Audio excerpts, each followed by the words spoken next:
Welcome to Unit 4 of our APES Flipped Classroom, and today we begin by talking about plate tectonics.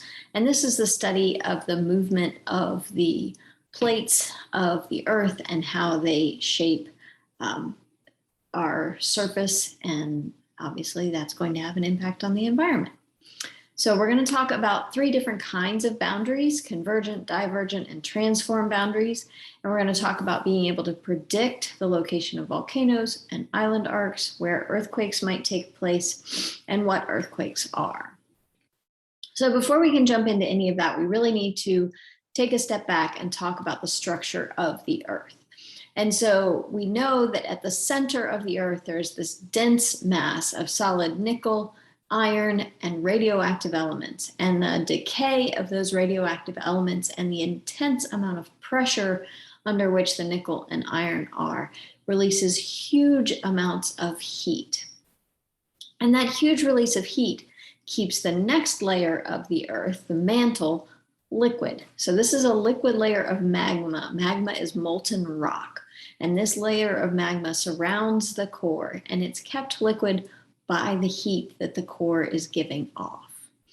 Now, our next layer kind of has three parts, and that is the asthenosphere, the lithosphere, and then the crust. And the asthenosphere is a solid layer, but it's still flexible. It has some movement. So we can think of this kind of like a gelatin, or slightly more solid than that, but still very flexible. And it's outside of the mantle, and it's underneath the lithosphere. The lithosphere has two layers, and the crust is the outermost layer of the lithosphere. The lithosphere is this brittle layer of rock that's floating on top of the asthenosphere and is moving with the movement of the mantle. And the lithosphere is the part that we think of as the tectonic plates. So these are the 20 plates that make up our planet. And the crust is the outermost layer of the lithosphere. This is the part we see. This is the Earth's surface. This is soil, water, rock, mountains. So let's talk about what's happening in the lithosphere. So we have three different kinds of boundaries for our plates, really. We have a divergent plate boundary, meaning that they're moving away from each other. We have convergent plate boundaries, meaning that they're coming towards each other. And we have transform boundaries, in which they're sliding past one another. So in our divergent plate boundaries, we have magma rising up from the core, or from the mantle rather, and that as it rises up, we're going to skip up here. Okay, so as it rises up, it's going to cool. And as it cools, it's going to sink back down towards the center. And we know that cool things tend to be, so as it cools, it also expands. And when it does that, it pushes the plates apart. And so we have these convection cycles where the warm magma, or hot magma, from deeper in the mantle rises up, cools, becomes less dense, spreads out, and forces the plates apart. And this is where our divergent plate boundaries come from. And this can, if it's in the center of the ocean, it can create mid-ocean ridges. It can create volcanoes because of that rising magma. It can create spreading zones. It can create rifts if it's in a continental plate.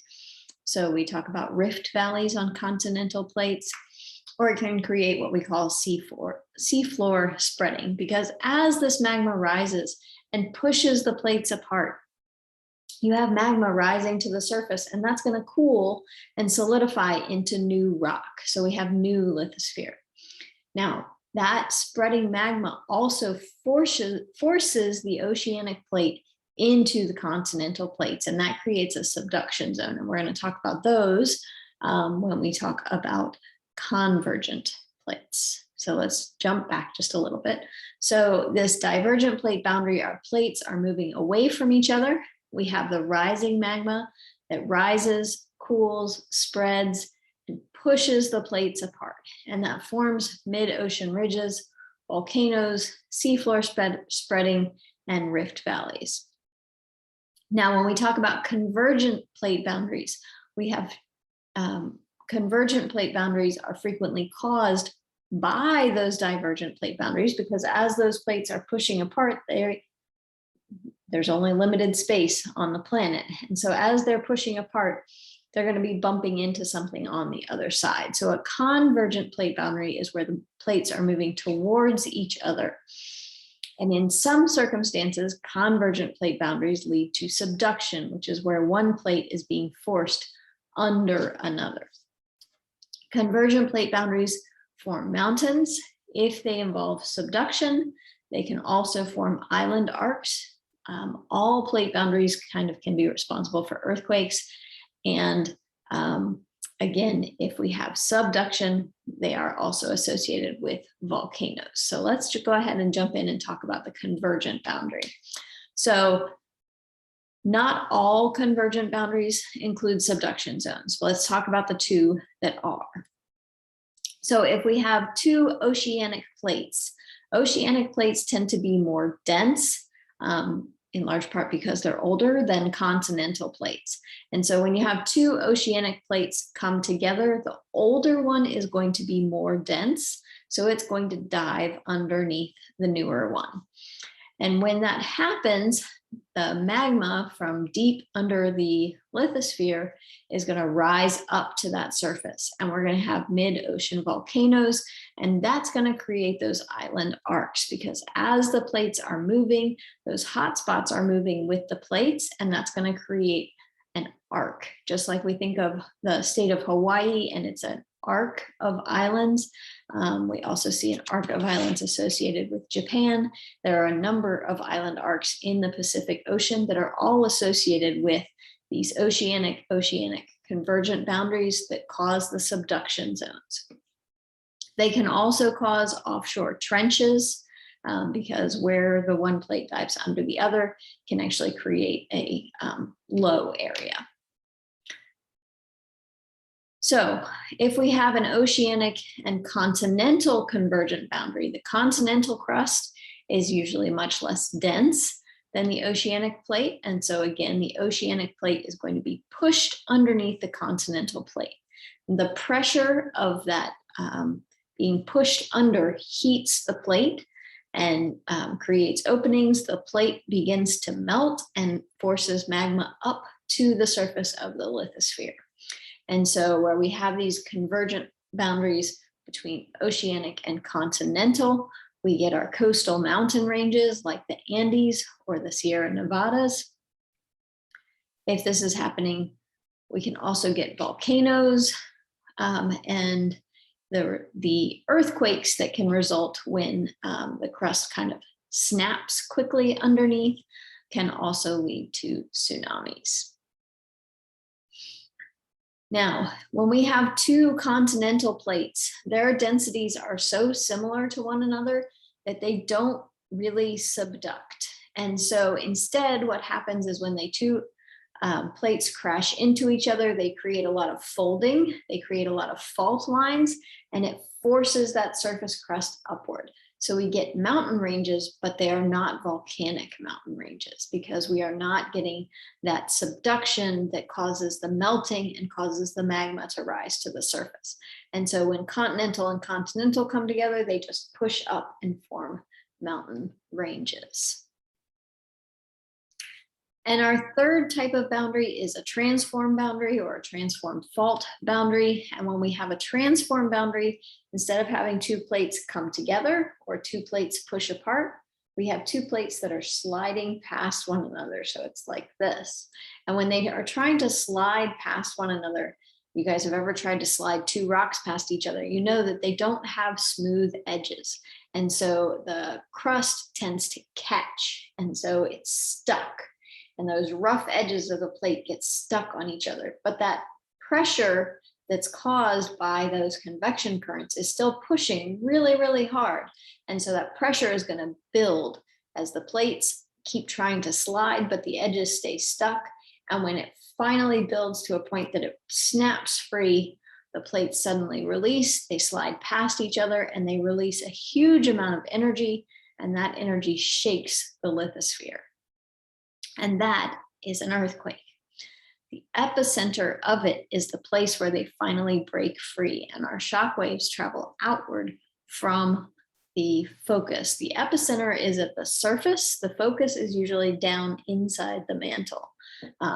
So we have those shock waves, and that's what we experience as an earthquake. So we can put all of this together into our tectonic map, and it is important. You guys have to be able to identify different types of boundaries on this tectonic map. So we'll spend some time in class putting together a tectonic map, but we'll go over this one.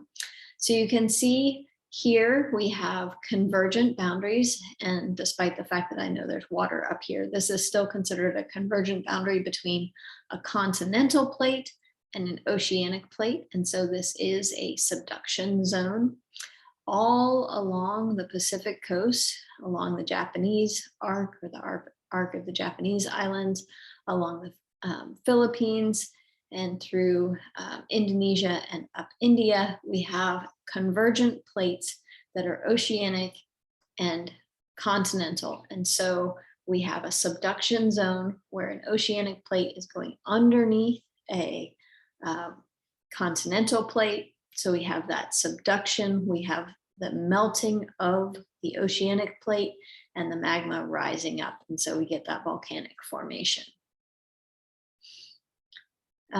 We can see here along the South American coast, we again have a convergent boundary between oceanic and continental plates. So we again have subduction zone along the Western South American coast, and that creates volcanoes. That's responsible for the Andes Mountains as well as the Cascade Mountains.